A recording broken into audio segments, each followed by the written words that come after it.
did this reunion between the Jets and Geno Smith come together? Oh, Daramucci said it was going to be a wide-ranging search, and they were going to turn over every single stone looking for their quarterback. And what they determined was that the best option was going to be Geno Smith. And we can argue until we're blue in the face about what Kyler Murray could have meant for the Jets, or what a Kirk Cousins would have meant for the Jets, or Malik Willis. But the fact is that those players were not coming to this team. Everybody knew that Kyler Murray was headed to Minnesota. Most people knew that Tua Tagovailoa was going to go to a place that maybe was a little bit more stable with an offensive force, and you knew Malik Willis was going to go to Miami. So who did that leave the Jets? It left them a player in Geno Smith, who I know people are going to say, oh, it's Geno.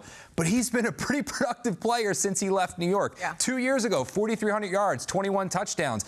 Even last year, during that dismal season with the Raiders, where everything went wrong around him, completed 67% of his passes, threw for 3,200 yards and 19 touchdowns. So he's a productive player, a player the Jets believe in, and he's going to get a chance to show it this year. Okay, so the Jets obviously believe in him, but Connor Rodgers, considering the quarterback market and how it's developing, like, was he the right move for the Jets? What do you think? There wasn't a lot of options. There's no other way around it. It's not a deep quarterback class, which we'll get into at some point. And then you look at a lot of the guys that you'd expect to be bridge options.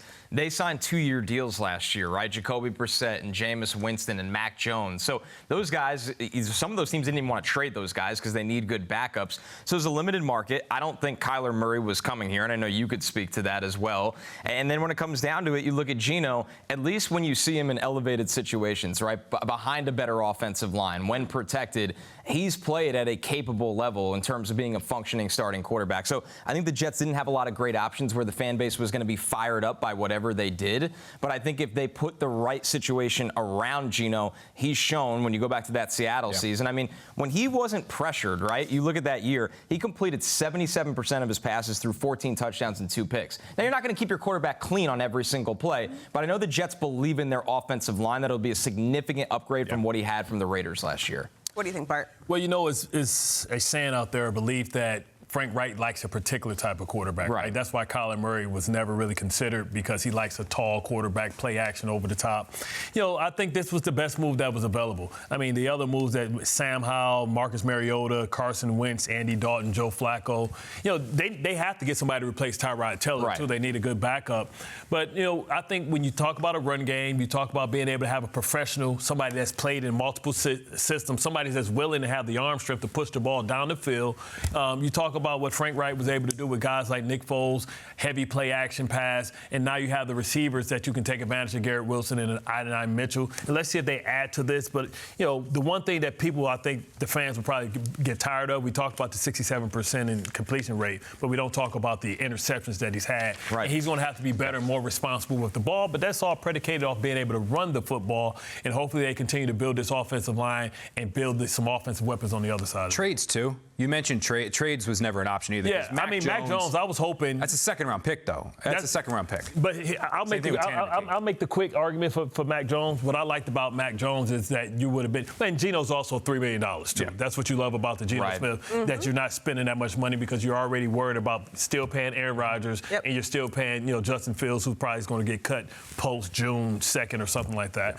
You know, so you hope that, you know, that he come in. But Mac Jones would have came in, and I like the fact that he was on a 1-year deal, because you could have franchise tagged him or you could have let him go, because we all know it's about 2027. It's all about 2027. That's right. And can we get the future quarterback that's going to change our organization around? The Jets wanted him, and they got him. Geno's time as a Jets starting quarterback may have been too much too soon. He got a second chance with Seattle, and it paid off. His completion percentage improved by 10%, more touchdowns and less interceptions, despite throwing a league-high 17 picks last year. So, Bart, how did Geno get better during his time with the Seahawks? Well, listen, sometimes patience is a virtue, right? He was able to sit behind, whether you talk about going to the Chargers and sitting, you know, eventually losing his job to Justin Herbert, but just being able to get reps and not have the pressure. You know, you talk about the cooking pot or the melting pot that is New York.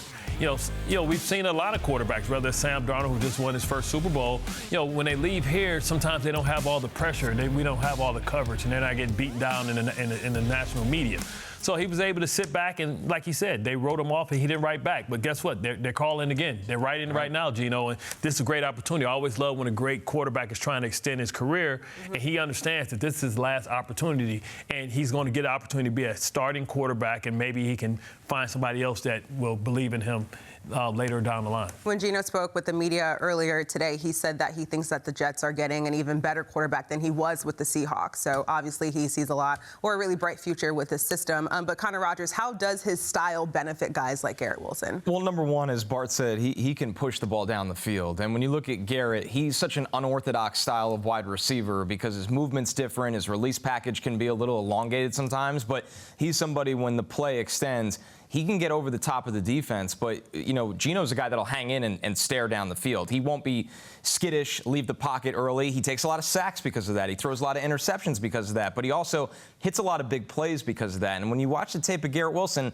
there's a lot of instances where, okay, maybe he didn't break over the top instantly, but when the play breaks down, he did. He throws his arm up, and, you know, Brady Cook, even going back to Tim Boyle, like the quarterbacks we've watched over the years, they're not competent and calm in the pocket like that as Geno is. So I think it gives more big playability for Garrett Wilson, and the fact throwing outside the numbers, you could rely on Geno to do that.